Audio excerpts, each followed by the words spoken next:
खबर असरदार आप देख रहे हैं और आपके साथ मैं हूं पुनीत मिश्रा। चलिए खबरों की करते हैं शुरुआत। और कल 21 राज्यों की 102 सीटों पर वोटिंग होने जा रही है। जी हां, लोकसभा का पहला चरण कल से शुरू होने जा रहा है। मध्य प्रदेश और छत्तीसगढ़ की बात कर ली जाए तो कुल 7 सीटें हैं। एमपी में 6 सीट और छत्तीसगढ़ में बस्तर की लोकसभा की 1 सीट पर भी वोटिंग होनी है। पहले फेज में तमिलनाडु की सभी 39 सीटों पर भी मतदान होगा। चूंकि बस्तर नक्सल प्रभावित इलाका है, इस लिहाज से सुरक्षा के यहां भी कड़े इंतजाम किए गए हैं। इस पर एक रिपोर्ट आपको दिखाते हैं।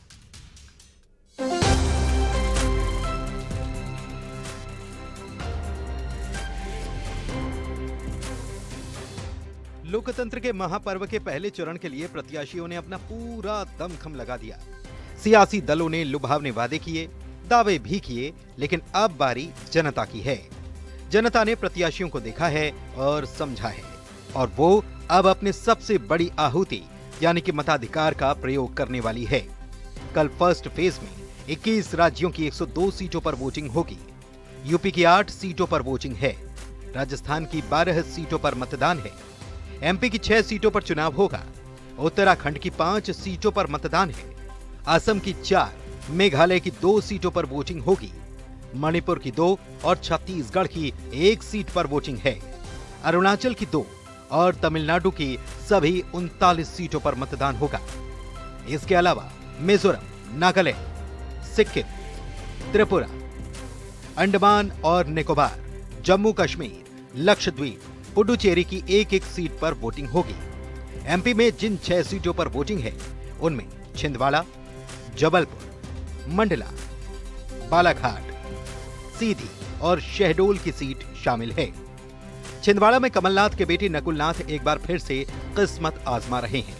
यहां से उनके खिलाफ बीजेपी ने विवेक बंटी साहू को मैदान में उतारा है। वहीं मंडला में केंद्रीय मंत्री फग्गन सिंह कुलस्ते जैसे दिग्गज चुनावी मैदान में हैं। उनके खिलाफ कांग्रेस ने फिर से ओमकार मरकाम को मैदान में उतारा है। 2019 में भी दोनों ही आमने सामने हुए, लेकिन तब बाजी फग्गन सिंह कुलस्ते ने जीत ली थी।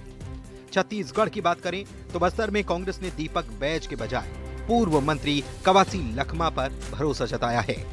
2019 में दीपक बैज ने बस्तर की बाजी जीतकर कांग्रेस के हाथों में सौंपी, लेकिन इस बार ये जिम्मेदारी कवासी लखमा के कांधों पर है। उनके खिलाफ बीजेपी ने महेश कश्यप पर दांव लगाया है। कुल मिलाकर प्रत्याशियों ने जनता के बीच वादे किए हैं, दावे किए हैं, लेकिन कौन जनता की कसौटी पर खरा उतरा है, ये जनता अपने वोट के जरिए बैलेट का बटन दबाकर साफ करेगी। इसके नतीजे 4 जून को आएंगे, तो बस कुछ घंटों का इंतजार है। कल मतदान है। Bureau report, news 18। और चलिए अब आपको बताते हैं एमपी और छत्तीसगढ़ में किस सीट पर कौन कौन उम्मीदवार है जो जीत के लिए एक दूसरे को टक्कर देते हुए नजर आ रहे हैं। सीधी सीट की सबसे पहले बात कर रहे हैं, जहां पर राजेश मिश्रा को मैदान में उतारा गया बीजेपी की तरफ से, तो कमलेश्वर पटेल को कांग्रेस की तरफ से मैदान में उतारा गया, टिकट दिया गया। शहडोल की बात करें तो हिमाद्री सिंह को फिर से रिपीट किया गया, तो उनके सामने फुंदे लाल सिंह मार्को मैदान में हैं। जबलपुर की बात कर लें, जबलपुर संस्कारधानी आशीष दुबे नए प्रत्याशी मैदान में उतार दिए गए। और यह बता दें कि यह सीट जो जबलपुर की है, यह बीजेपी की ही रही है, और यहां पर कांग्रेस की तरफ से मैदान में दिनेश यादव एडवोकेट हैं, उनको मैदान में उतारा गया है। मंडला की बात करें तो केंद्रीय मंत्री फग्गन सिंह कुलस्ते मैदान में हैं, और उनके सामने पूर्व मंत्री मध्य प्रदेश के पूर्व मंत्री ओमकार सिंह मरकाम मैदान में हैं। 2014 में मुकाबला दोनों का हो चुका है। ओमकार सिंह मरकाम को हार का मुंह देखना पड़ा था, कुलस्ते जीत गए थे, लेकिन एक बार फिर से 2024 में आमने सामने होंगे। बालाघाट की बात कर लेते हैं, बड़ी सीट है। डॉक्टर भारती पारधी का मुकाबला कांग्रेस के सम्राट सरस्वत से होने वाला है। इसके अलावा छिंदवाड़ा की बात करें तो सबसे बड़ी वीवीआईपी सीट यह है। नकुलनाथ एक बार फिर से मैदान में हैं, और विवेक बंटी साहू उनके सामने बीजेपी की तरफ से हैं। बस्तर की बात करें तो महेश कश्यप बीजेपी के उम्मीदवार, और कवासी लखमा प्रत्याशी बदल दिए गए। दीपक बैज की जगह कवासी लखमा उम्मीदवार कांग्रेस के बनाए गए हैं। बढ़ते हैं आगे। दिल्ली के सीएम अरविंद केजरीवाल शराब घोटाला मामले में तिहाड़ जेल में बंद हैं। इस बीच तिहाड़ जेल से केजरीवाल को लेकर एक दिलचस्प खबर आई। ईडी ने कोर्ट में आरोप लगाया है कि केजरीवाल जानबूझकर हाई शुगर वाली चीजें खा रहे हैं। वो आलू, पूरी, आम और मिठाई का सेवन कर रहे हैं। देखिए रिपोर्ट।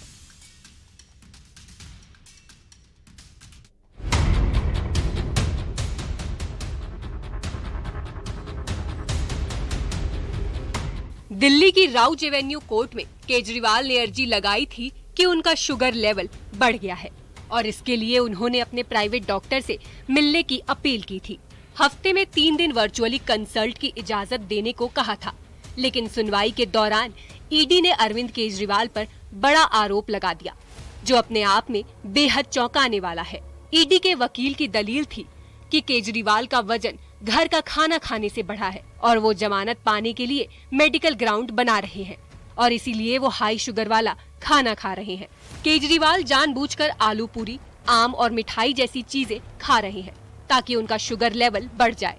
केजरीवाल को डायबिटीज बताई जाती है। अरविंद केजरीवाल को घर का खाना खाने की इजाजत दी गई थी। ये भी कहा जा रहा है कि जो चाय वो पी रहे हैं उसमें चीनी डाली जा रही है। केजरीवाल का फास्टिंग शुगर लेवल 243 बताया जा रहा है, जो कि सेहत के लिए अच्छी नहीं होती। Diet chart has been placed before the court. The diet chart had mangoes and sweets. We placed before the court. Regularly consuming sweet foods which is not permitted. हालांकि केजरीवाल के वकील ने इस बारे में कुछ बोलने से इनकार कर दिया।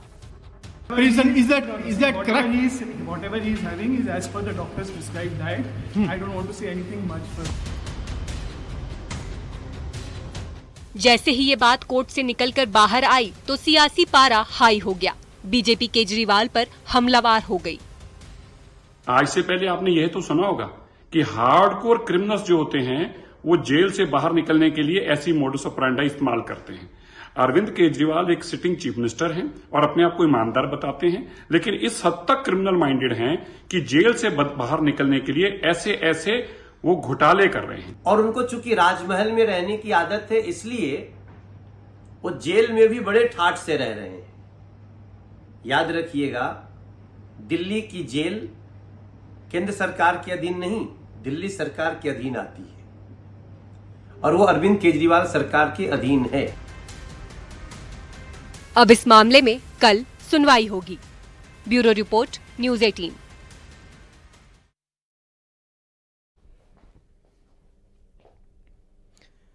और इधर दिल्ली की मंत्री और आप नेता आतिशी ने ईडी के साथ ही बीजेपी को पूरे मामले पर घेर दिया है। आतिशी का कहना है कि अरविंद केजरीवाल हर दिन 45 यूनिट इंसुलिन लेते हैं और इस वजह से कोर्ट ने घर का खाना खाने की इजाजत दी, लेकिन बीजेपी ईडी की मदद से उनकी सेहत से खिलवाड़ कर रही है। कोर्ट में ईडी के तर्क को भी आतिशी ने सरासर झूठ करार दिया।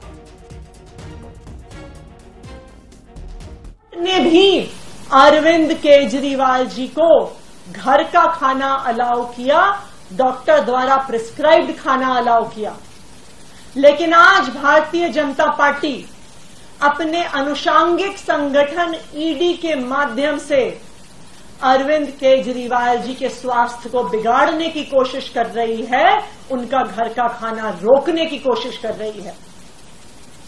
आज ईडी ने बार बार झूठ बोले, बार बार अफवाह फैलाई, कोर्ट में झूठ बोला। क्या क्या झूठ बोले? सबसे पहला झूठ जो ईडी ने बोला, उन्होंने कहा कि अरविंद केजरीवाल जी मीठी चाय पी रहे हैं, मिठाई। रामनवमी पर बंगाल में एक बार फिर से हिंसा हुई है। बीजेपी ने हिंसा के कई वीडियो शेयर किए हैं। मुर्शिदाबाद में आगजनी, तोड़फोड़, तनाव की खबर है। बीजेपी ने हिंसा को लेकर ममता बनर्जी और बंगाल पुलिस पर जमकर हमला बोला। बीजेपी ने बंगाल पुलिस पर उपद्रवियों का साथ देने के भी आरोप लगा दिए। दंगा करार दिन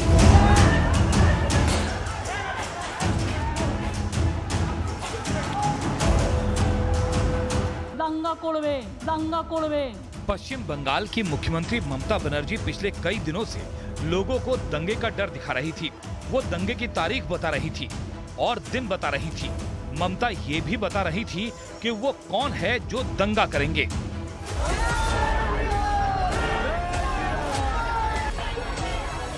और ममता ने जो कहा वो हुआ भी।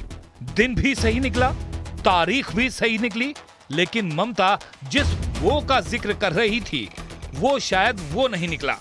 रामनवमी के दिन देश भर की तरह पश्चिम बंगाल में भी शोभा यात्राएं निकली। शर्तों के साथ हाईकोर्ट से मिली इजाजत पर राम भक्त अलग अलग इलाकों में रामनवमी के जुलूस में शामिल हुए। भारी सुरक्षा बल का घेरा भी शोभा यात्रा के साथ हर जगह मौजूद रहा। लेकिन देर शाम होते होते ऐसी खबर आई जिसका दावा ममता कई दिनों से कर रही थीं। बीजेपी नेता अमित मालवीय ने सोशल मीडिया पर एक वीडियो पोस्ट करते हुए दावा किया कि पश्चिम बंगाल के मुर्शिदाबाद में शोभा यात्रा के दौरान हिंदुओं पर हमला हुआ। बीजेपी ने हिंसा के लिए ममता सरकार के साथ ही ममता के भड़काऊ भाषणों को जिम्मेदार बताया। आज के दिने ओদের দাঙ্গা করার পরিকল্পনা আছে, সাবধানে থাকবেন। ममता जी ने ऐसा भाषण दिया कि वो प्रोवोक कर रही थी। आपने देखा होगा उनके भाषण का स्वर था वो क्या था। वो मुख्यमंत्री हैं, सबको लेकर चलना चाहिए ना। मुर्शिदाबाद में हुई हिंसा के कई और वीडियो भी बीजेपी की तरफ से जारी किए गए, जिनमें शोभा यात्रा पर पत्थरबाजी साफ देखी जा सकती है। वीडियो में छतों से पत्थर चलाते लोग दिखाई दिए। हमले से बचने के लिए लोग भागते हुए दिखे। साथ ही बड़ी संख्या में पुलिस के जवान भी नजर आए। सिर्फ मुर्शिदाबाद ही नहीं, बीजेपी ने मेदिनीपुर में भी शोभा यात्रा पर हमले का आरोप लगाया और वीडियो जारी कर मामले में ममता बनर्जी पर हमला बोल दिया। वहीं टीएमसी ने घटना के लिए बीजेपी को ही जिम्मेदार बता दिया। राम भक्त निकलते हैं तो कौन किसकी उस्कानी के लिए उनके ऊपर हमला करता है। तो आप समझ जाइए कि मुख्यमंत्री साफ शब्दों में क्या कहना चाहती थी कि वे आएंगे, आप तैयार रहिए और उन पर आक्रमण करिए। देखिए, वो बेसलेस एलिगेशन है। वो जो करता है भाजपा वालों, वो कंटिन्यूअसली प्रोवोकेशन, वो प्रोवोक कर रहा है, वो इश्यूज बनाना चाहते हैं। शोभा यात्रा पर हमले के खिलाफ बीजेपी कार्यकर्ता सड़क पर भी उतरे। इस दौरान पुलिस वालों से उनकी तीखी नोकझोंक भी हुई। बीजेपी ने मुर्शिदाबाद में शोभा यात्रा पर टीएमसी दफ्तर से पथराव का आरोप लगाते हुए मामले में एनआईए जांच की भी मांग की। ऑब्वियसली हम चाहते हैं कि एनआईए का इंक्वायरी हो, और जैसे इससे पहले जो हमला हुआ था पिछली बार, उसमें एनआईए का इंक्वायरी चल रहा है कोर्ट के आदेश से, उसी को एक्सटेंशन करना चाहिए। रामनवमी पर हिंसा पश्चिम बंगाल में बड़ा चुनावी मुद्दा बनने जा रहा है और इसलिए कोई भी इसको छोड़ने को तैयार नहीं दिखता। यही वजह है कि हिंसा में घायल लोगों से मिलने कांग्रेस नेता अधीर रंजन चौधरी भी पहुंचे, लेकिन उनको विरोध का सामना करना पड़ा।